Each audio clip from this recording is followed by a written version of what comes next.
Hai hai hai, hai kids, bertemu lagi di channel ini. Channel apa ayo? Channel dimana kalian bisa mendengarkan cerita-cerita. Cerita apa aja sih yang diceritakan di sini?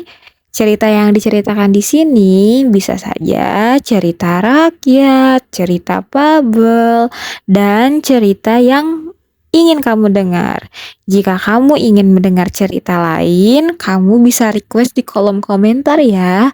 Nanti akan diceritakan.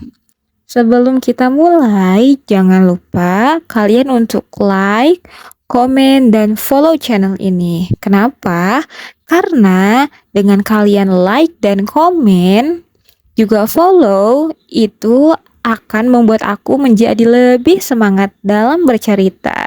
Jadi jangan lupa ya. Cerita yang akan dibawakan kali ini berasal dari Pulau Sumatera. Tentu saja pasti kalian udah bisa nebak kan? Cerita kali ini adalah cerita tentang Danau Toba. Siap? Mari kita mulai. Pada zaman dahulu kala, ada seorang pemuda yang bekerja sebagai penangkap ikan. Hanya itulah yang bisa dia lakukan untuk mencari nafkah. Hasilnya tak banyak sehingga pemuda itu hidup sederhana. Tapi pada suatu hari, pemuda itu tak berhasil menangkap ikan satupun. Aduh, sudah berjam-jam aku di sini, tapi tidak ada satupun ikan yang aku tangkap. Bagaimana ini? Masa aku harus pulang dengan tangan kosong? Tapi hari sudah mulai gelap. Jika aku terus di sini, aku akan telat pulang ke rumah. Saat dia bersiap untuk pulang, tiba-tiba seekor ikan besar berwarna keemasan muncul di atas permukaan sungai. Dengan sigap, pemuda itu menangkapnya.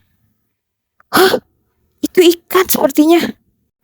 Aku harus segera bergegas menangkapnya sebelum ikan itu pergi. Paling tidak, aku punya lauk untuk makan malam ini. Dia sangat senang. Sesampainya dia di rumah, pemuda itu hendak memasak ikan tangkapannya. Namun, ikan itu menatapnya dengan tatapan yang sangat sedih. Pemuda itu jadi tidak tega. Ia lalu memelihara ikan itu dalam sebuah tempayan.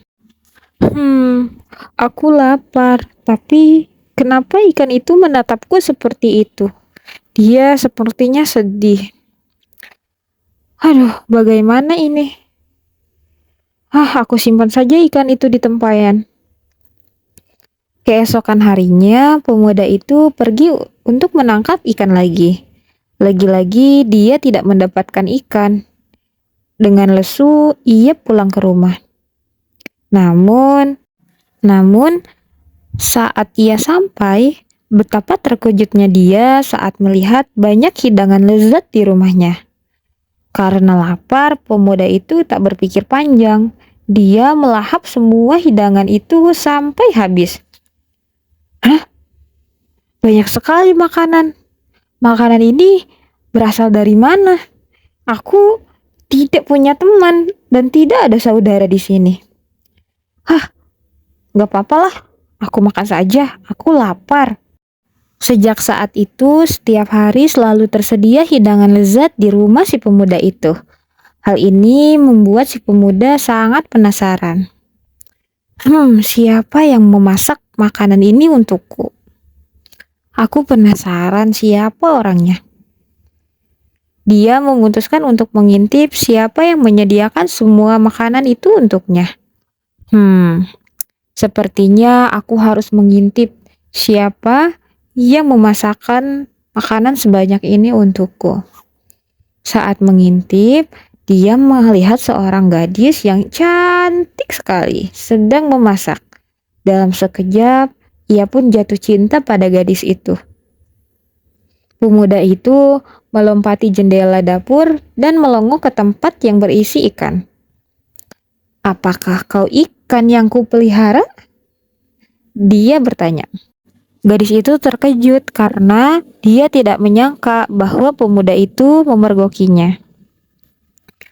Eh, benar, aku adalah jelmaan ikan dan akulah yang menyediakan makanan untukmu.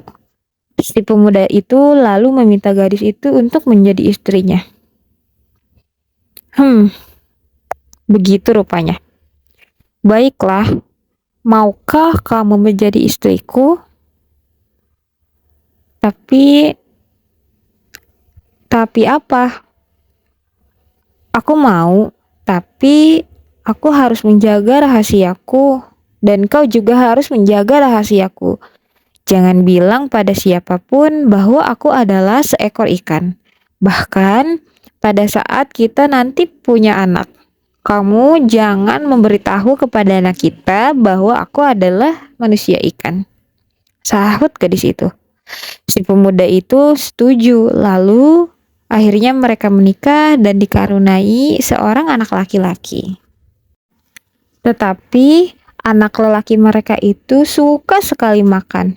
Sebanyak apapun yang dilahapnya, dia masih merasa kelaparan. Hingga suatu hari, sang ibu menyuruh anak lelakinya itu untuk mengantarkan makanan kepada ayahnya yang sedang bekerja di sawah. Nah, tolong antarkan makanan ini untuk ayahmu yang sedang di sawah. Baik, ibu.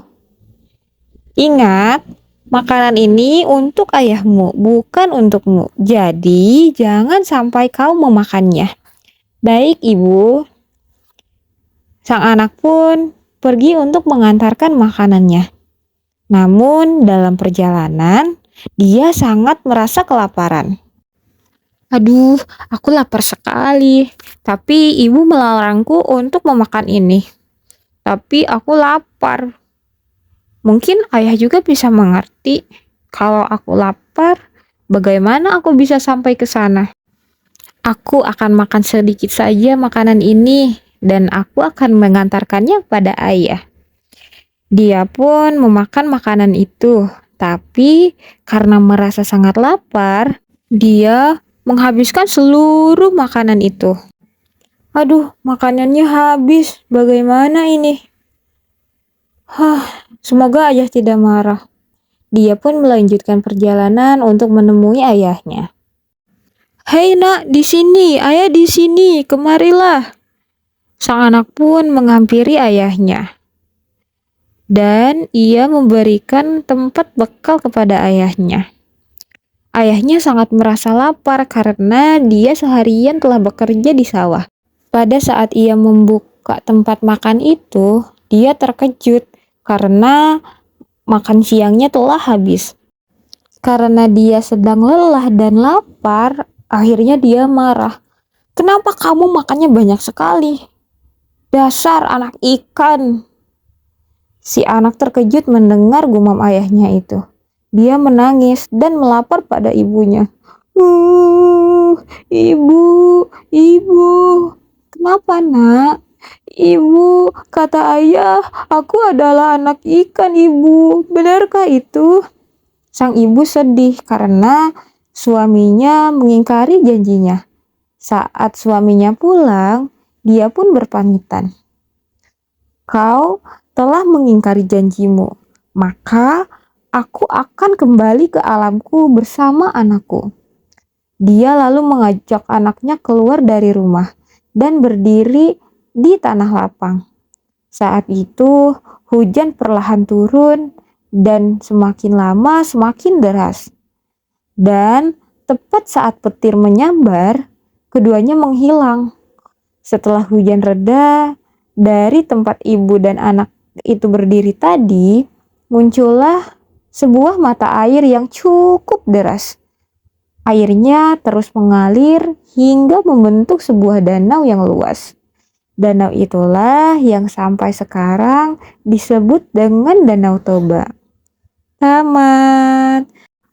Terima kasih telah mendengarkan cerita kali ini. Semoga kalian bisa mengambil pelajaran-pelajaran penting yang ada dalam cerita ini. Sampai jumpa di cerita-cerita selanjutnya. See you!